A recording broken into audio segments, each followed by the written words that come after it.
rozprávkach je možné všetko, hovorieval detko.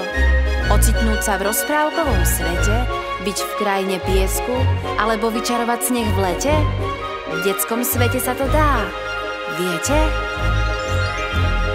Z výšky sveta nádherný je pohľad, vie to každé dieťa, nemusíš sa hnevať, iba s vetrom o preteky lietať. Hore, dole, doľava, vpred aj vzad, aj doprava. Veď doprava tu nefunguje.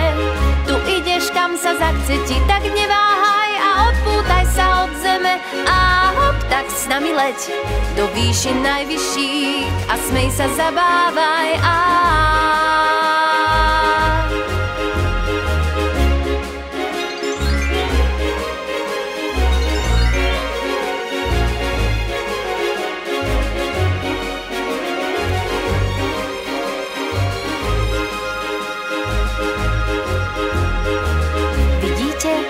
v rozprávkach sa môžu zázraky stať.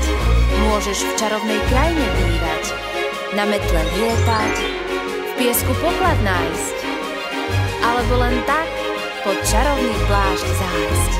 Z výšky sveta nádherný je pohľad, vie to každé dieťa, nemusíš sa hnevať, iba s vetrom o preteky lietať. Hore, dole, doľava, vpred aj vzad, aj doprava. Veď doprava tu nefunguje.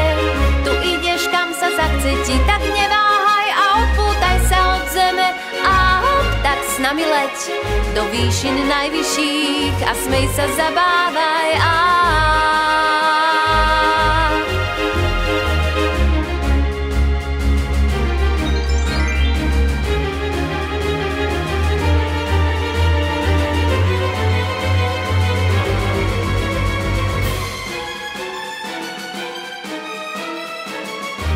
to je, deti, koniec našej kúzelnej rozprávky.